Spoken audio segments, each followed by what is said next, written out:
On a day when my husband, who usually remains in his room, had stepped out briefly, the intercom at my house began buzzing incessantly. I answered the door to find my mother-in-law standing there, visibly excited. Surprised by the unexpected visit, I asked, "Hello, mother-in-law. What brings you here at this hour?" "First of all, you should answer the intercom promptly. Making me wait is quite impolite, don't you think?"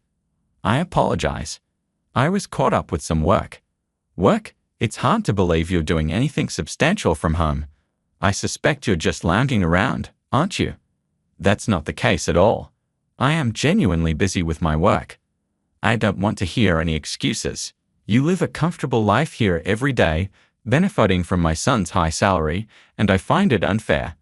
My son and I plan to start a new chapter here, just the two of us. Please make arrangements to move out." With a self-satisfied grin, she pulled a piece of paper from an envelope and handed it to me. "Here, take a look," she said. The document was marked Divorce Papers, with my husband's section already completed. "Wait, are these divorce papers?" I asked, astonished. "Yes. He's come to realize he can't continue with you. So sign these and vacate the premises immediately." She looked triumphant, clearly anticipating my shock. But I wasn't as rattled as she expected. With a calm smile, I signed the papers.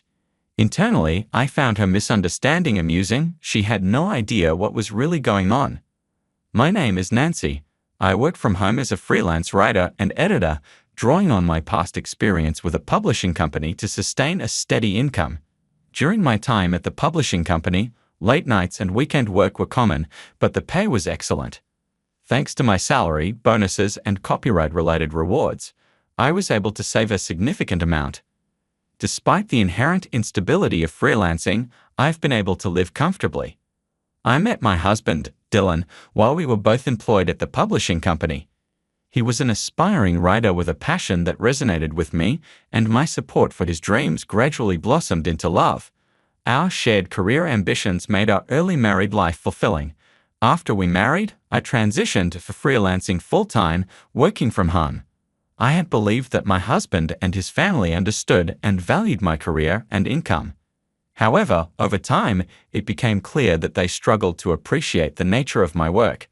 My in-laws, holding more traditional values, found it difficult to grasp the concept of working from home and viewed freelancing as unstable compared to Dylan's steady employment, leading them to undervalue my contributions.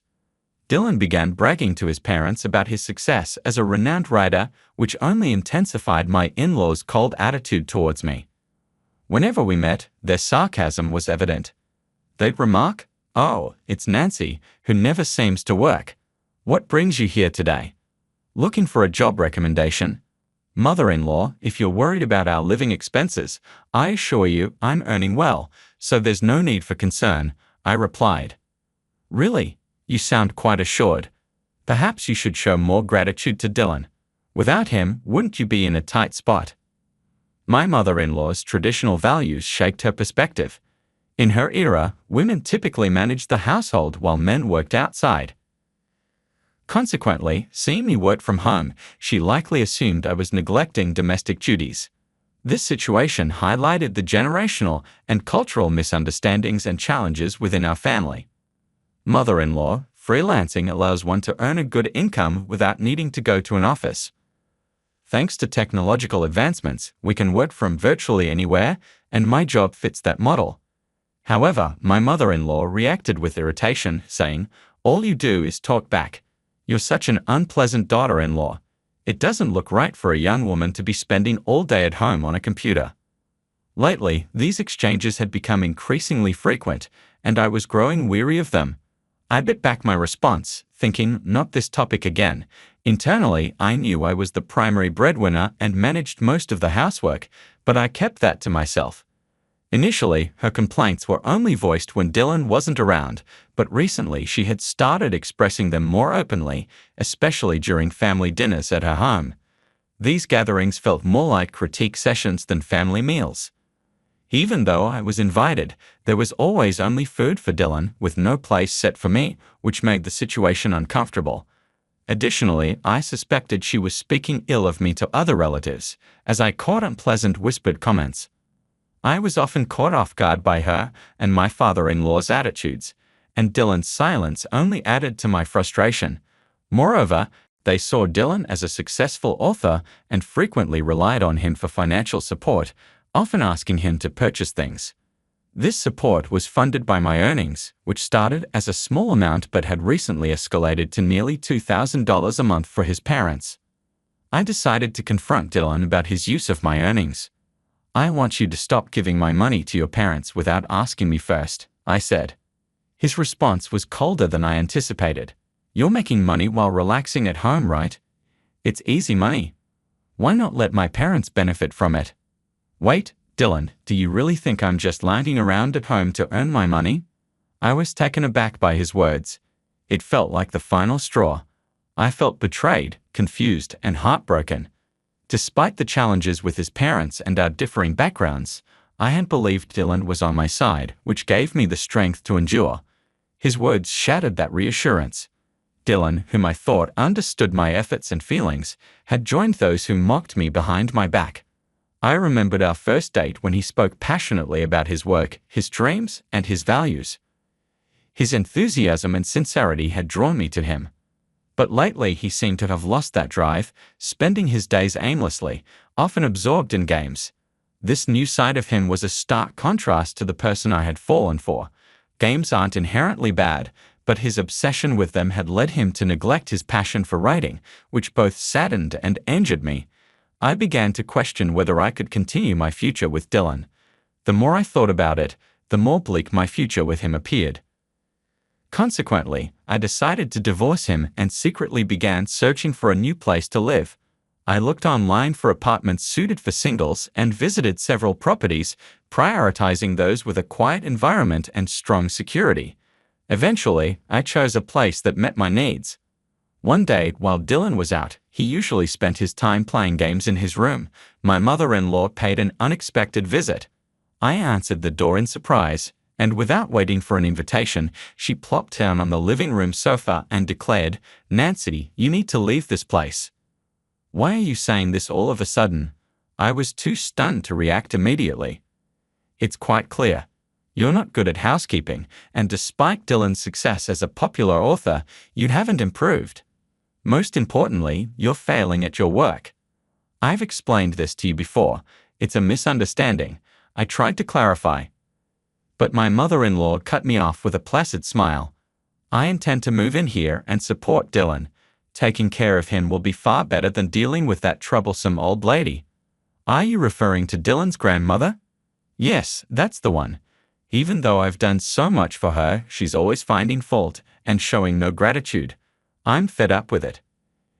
If I move in, I can look after Dylan, allowing him to focus on his work without any interruptions. Isn't that great?" With that, she pulled a piece of paper from the envelope she was holding. "So, would you please leave this house immediately?" I accepted the divorce papers she offered. They were already signed by Dylan. "Did Dylan actually sign these?" I asked, disbelief in my voice. "Yes," she said, a hint of amusement in her tone. "I suggested to Dylan that a divorce might be best for both of you. It seems he was quite eager to agree, as he signed them without a second thought." The events unfolded rapidly. I gathered my pre-packed bags and decided to move into a new apartment immediately. As I relocated, I also filed the divorce papers, marking the beginning of a new chapter. My new life turned out to be smoother and more comfortable than I had anticipated. My modest apartment, furnished only with the essentials, provided a simplicity that helped me concentrate. Free from complications, each day was calm and serene. I woke up to natural light streaming through the windows and the soothing sound of birds chirping in the distance. I could rise whenever I chose, enjoy a leisurely breakfast, and plan my day at my own pace. Immersed in my work, time seemed to fly by. It was a relief not to worry about the expectations and scrutiny of Dylan and my in-laws, allowing me to work in peace and at my own rhythm. One day, as I was deeply focused on my work at my desk, my smartphone buzzed with a call from Dylan. After a moment of hesitation, I decided to answer. "Nancy, please come back right now." Dylan's voice was urgent and desperate. "Why the sudden request?" I asked, puzzled. To be honest, my parents discovered I wasn't as successful as I claimed to be. I'm under a lot of pressure now. They're even talking about moving in and relying on my earnings. I really need you to come back. I understand, but returning isn't so straightforward. You signed the divorce papers, remember? Yes, and so did I. We've both chosen separate paths now, so you'll need to handle your own problems. It's no longer my concern. His voice was tinged with a mix of desperation and sorrow, but I remained firm. We've gone our separate ways. I could hear him sigh heavily on the other end. I get it, but since the divorce, I've faced many difficulties and significant expenses. I need help with costs like care fees for our parents and compensations for the disruptions caused. Why are you bringing this up now? I asked, confused. Your decisions have messed up all my plans. How could you? Do you remember how you and your parents used to mock me when we were married? I didn't want to say this, but now you seem like an adversary. Your financial troubles are due to your own failures at work. Figure it out on your own. I'm tired of being your fallback. With that, I ended the call. Despite numerous attempts to reach me afterward, I blocked Dylan and changed my number. A few months later, I happened to pass by the location of his former house. Instead of the house, there was now an empty lot. A nearby resident filled me in on the recent turmoil, mentioning that the police had been called several times. The neighbor's words seemed to carry the weight of the situation. You must have had a tough time too. There must have been a lot of upheaval leading to the loss of his house. I stood there for a moment, reflecting on the past. The outcome seemed like a form of karma. Dylan's small deception had led to a consequence more dramatic than any fiction he might have written. From that point on, I resolved to live with honesty, sharing my feelings and thoughts openly without pretense. No matter how difficult things became, I understood the importance of truth and valuing genuine emotions.